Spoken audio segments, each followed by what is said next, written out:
부활 이후로 즉시 따라오는 일이 무엇입니까?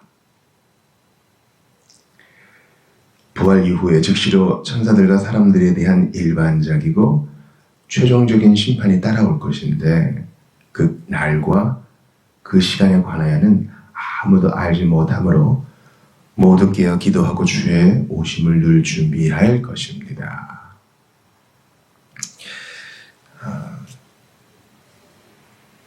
우리는 어제 이 땅에서는 영광의 교제의 맛만 보던 택자들이 죽음 이후에 어떻게 되는가를 봤습니다. 참 영광스러운 모습을 우리는 지금 공부하고 있는 것입니다. 특히 이제 곧 부활절을 앞두고 말이죠. 사순절을 지키는 교회도 있고 안 지키는 교회도 있지만 부활을 준비하는 신자의 마음은 장례식과 같아서는 안 되고요. 물론 거룩한 슬픔이 있어야 되겠죠. 이 부활의 영광스러운 면도 살펴봐야 합니다. 진리의 모든 것을 우리가 살펴봐야 하는 것이죠. 부활 이후에 즉시로 따라오는 일이 무엇입니까? 이제 우리는 영광의 교제의 궁극을 맛보게 될 것인데 언제요? 부활 이후에. 육신의 부활 이후의 말입니다. 부활 이후에 즉시로 그 중간 텀이 없어요. 어떤 중간 과정이 없어요. 즉시로 사람들에 대한 일반적이고 최종적인 심판이 따라올 것인데 그러니까 육신의 부활이 있은 다음에 어떤 시간의 경고가 있는 것이 아니라 주께서 재림하실 때 의인과 악인을 모두 부활시키셔서 이제 바로 심판을 하신다는 겁니다. 한 번의 심판을 얘기하는 거예요. 그날과 그 시간에 관하여는 아무도 알지 못하므로 모두 깨어 기도하고 주의 오심을 늘 준비할 것입니다. 오늘 88문은 대단히 목회적이고 실제적인 것입니다. 성경이 주의 재림과 성경이 심판과 성경이 몸의 부활과 양과 염소의 구분을 얘기하고 있는 것을 마음으로 온 정성을 다해 받아들입시다. 동시에 88문의 적용은 언제라도 주님 다시 오실 수 있으니 깨어 기도하고 늘 준비하자라는 것입니다. 먼저 부활 이후에 즉시로 심판이 따른다 그랬죠. 타락한 천사는 부활 이후 즉시 심판을 받게 될 것입니다. 베드로후서 2장 4절을 봅시다. 하나님이 범죄한 천사들을 용서하지 아니하시고 지옥에 던져 어두운 구덩이에 두어 심판 때까지 지키게 하셨으며. 여기서 보면 범죄한 천사들이 나오죠. 그러니까 사탄뿐만 아니라 그를 따르는 졸개들, 악한 천사들, 귀신들도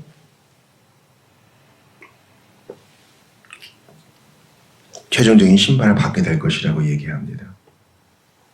여기서 지옥이라는 표현이 나오죠. 베드로 후서예요. 지옥은 마귀와 즉 사탄과 그의 졸개들을 위해서 그들의 심판을 위해 예비된 곳입니다. 거기에는 복음을 거부한 자, 예수를 거절한 자도 같이 가는 것이죠.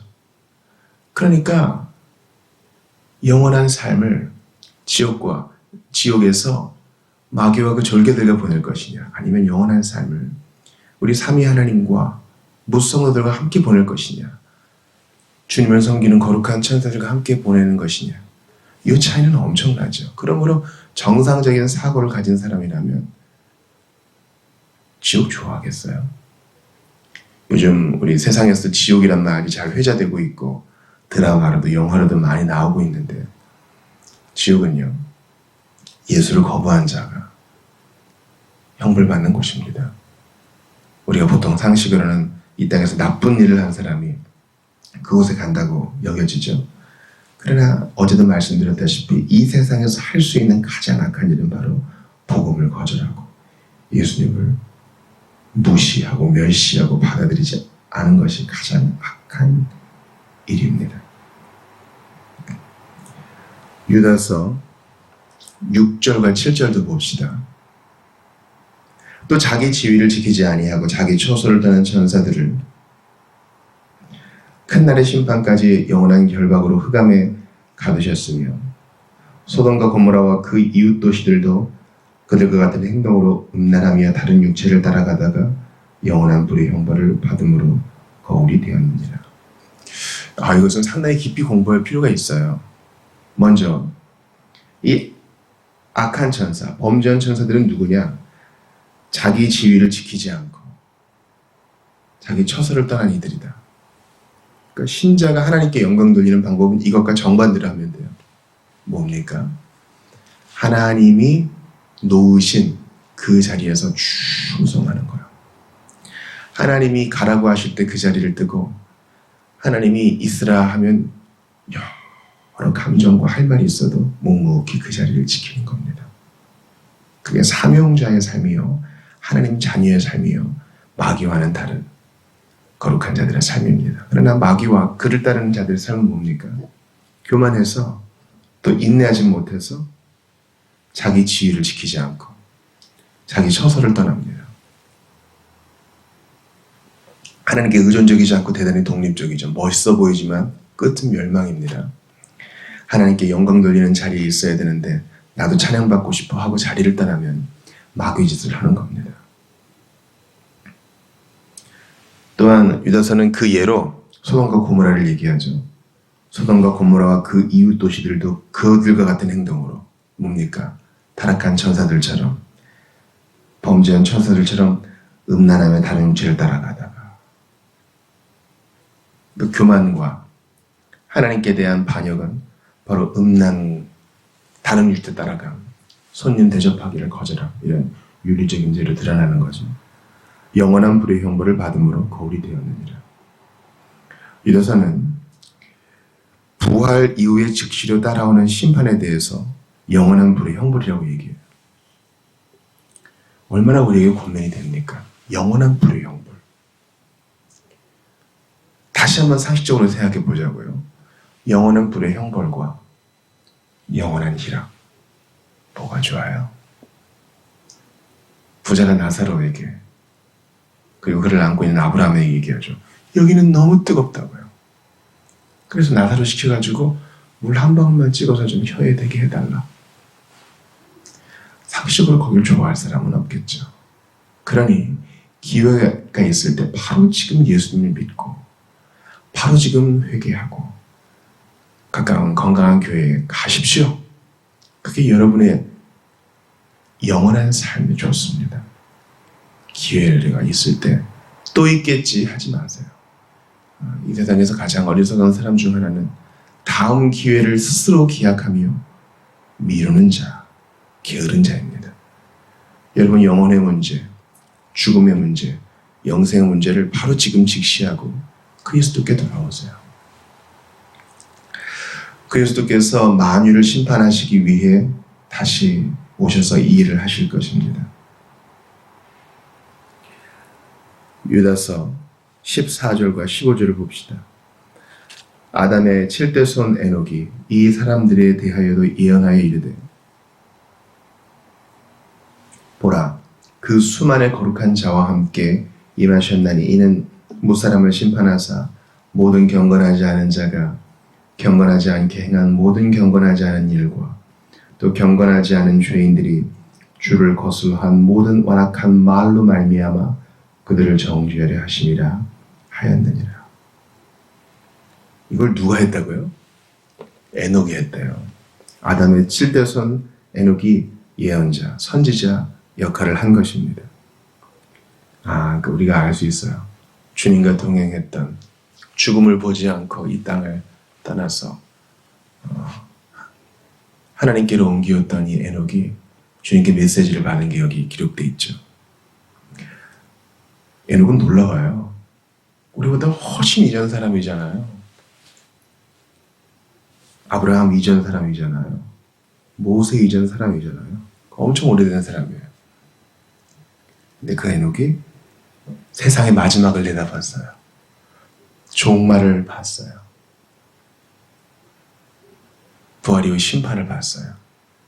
보라, 주께서 그 수많은 거룩한 자와 함께 임하셨나니, 천군 천사와 함께 재림하시는 구름 타고 오시는 예수님을 에녹은 믿음으로 대답했어요.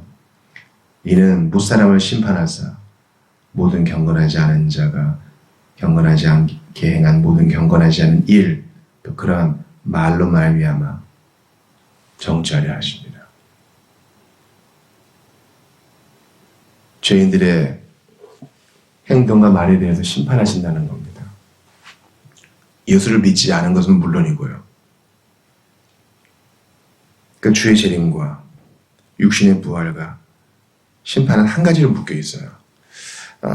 물론 이 종말론에 대해서 일치하지 않은 여러 견해들이 있어요.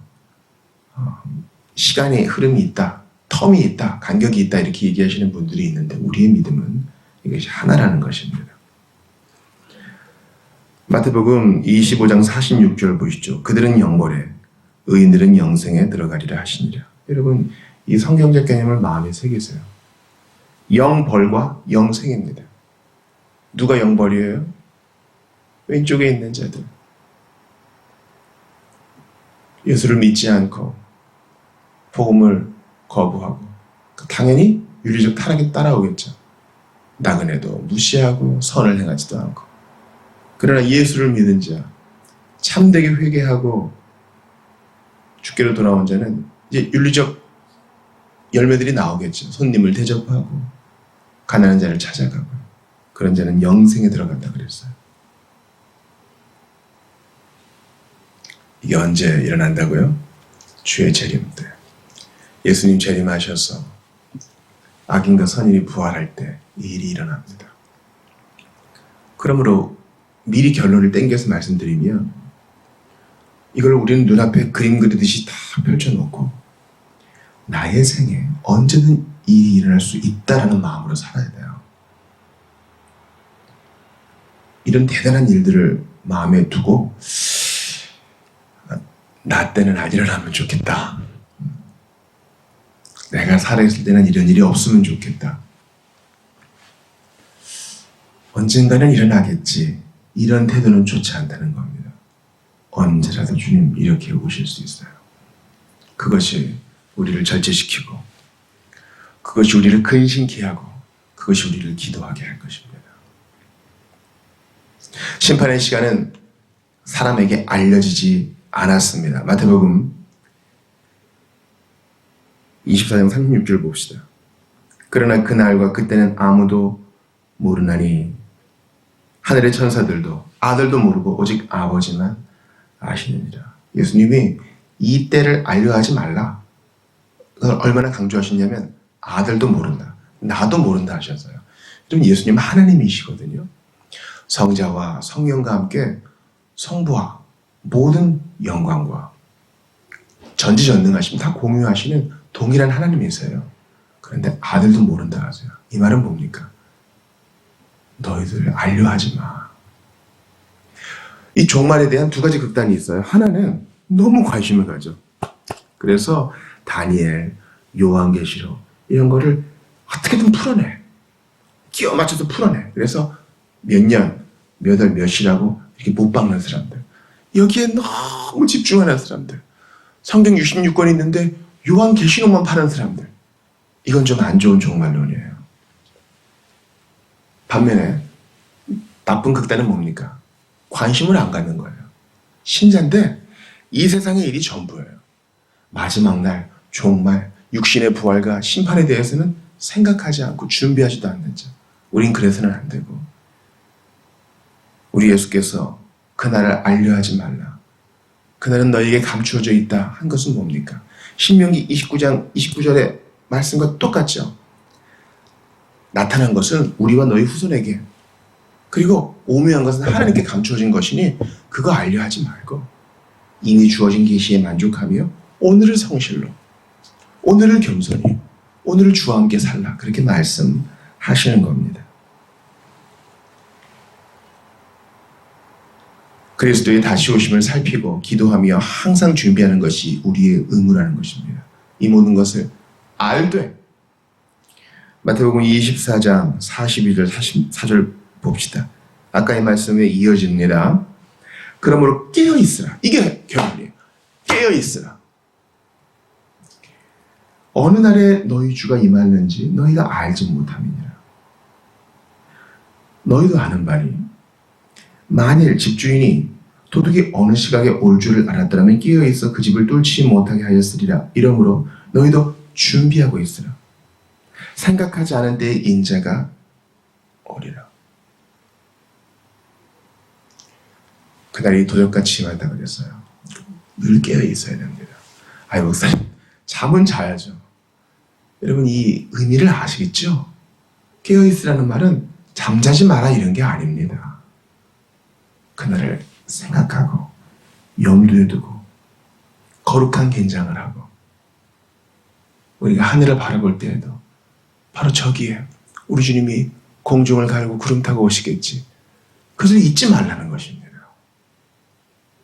준비하라는 것입니다. 이러므로 너희도 준비하고 있으라. 뭘 준비해요?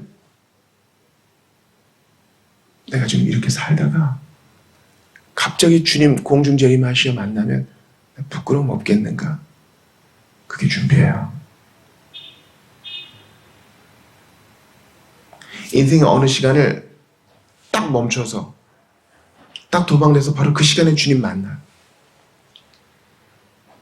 그때 떳떳할 수 있도록 준비하는 거예요. 당장 내일 주님이 재림하시더라도 오늘 내일을 하는 거예요. 아이를 키우고 직장에 나가고 책을 보고 인내하고 찾아가고 준비하고 있으라. 죄에 빠지지 말아라. 신자로서 부끄럽지 않은 일을 하라 이것입니다. 맡겨주신 사명 감당하라는 것입니다. 누가복음 21장 35절과 36절 봅시다. 이날은 온 지구상에 거하는 모든 사람에게 임하리라. 누가가 역시 의사답게 이과적으로 표현했어요. 이 재림은요, 재림과 부활과 마지막 심판은 온 우주가 아무리 커도 지구에 해당되는 거예요. 왜냐하면 하나님의 형상대로 지음받은 피조물, 인간이 이 지구에만 있기 때문이죠. 현재까지 이것이 우리의 믿음입니다. 이러므로 너희는 장차 올 이 모든 일을 능히 피하고 인자 앞에 서도록 항상 기도하며 깨어 있으라 하시니라. 우리가 아까 예를 봤잖아요. 유다서에서 소돔과 고모라, 거기를 빠져나오는 롯처럼 돌아본 자는 소금 기둥 대고 비웃은 자는 다 유황불에 타고 그런 것처럼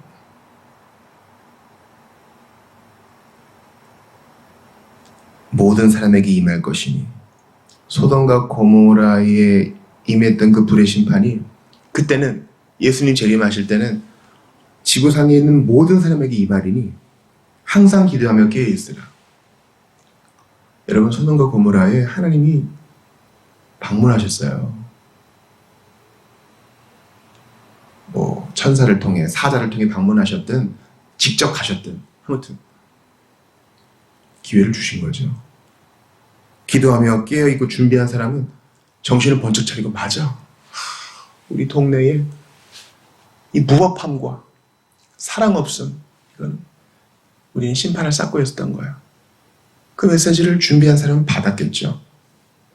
우리 히브리서가 은 롯이라 그랬으니까 롯은 그걸 듣고 어떻게 나온 거예요. 그러지 못한 사람은 다 죽었습니다. 그러므로 우리의 준비와 깨어있음은 뭡니까? 오늘도 하나님 앞에 설 때, 말씀을 볼 때 그게 내 마음을 때리고 도전을 주고 나를 질책하고 나를 경외하고 그럽니까? 이 살아있는 양심을 지키는 거예요. 신자로서. 무뎌지지 마세요. 그것은 재림과 마지막을 준비하는 신자의 태도가 아닙니다. 우리 어제 여기서 로마서 성경 공부 너무 활기차게 했거든요. 근데 어제 한 걸로 족하지 말고 오늘 또 하는 거예요. 무뎌지지 않게. 운동선수 보세요. 늘 루틴대로 운동하다가 안 하면 근육이 줄고 외양이 바뀌어요. 평체가 는다고요. 영적인 근육도 마찬가지예요. 나 어제 기도 진짜 많이 하고 성경도 몇십 장 읽었어. 아니야. 오늘은 또 새로운 날이에요. 그게 깨어있고 준비하는 거예요. 어제 주님과 너무 달콤한 교제를 누렸어요. 주님이 내 앞에 앉아 계신 것처럼 그렇게 달콤한 사귐을 가졌죠. 아니요. 오늘 다시 하는 거예요. 그렇게 깨어있고 준비하는 여러분 되시길 바랍니다. 요한계시록 20장 11, 13절에 이렇게 말합니다. 또 내가 크고 흰 보좌와 그 위에 앉으신 이를 보니 땅과 하늘이 그 앞에서 피하여 간데없더라. 또 내가 보니 죽은 자들이 큰 자나 작은 자나 그 보좌 앞에 서 있는데 책들이 펴져 있고 또 다른 책이 펴졌으니 곧 생명책이라.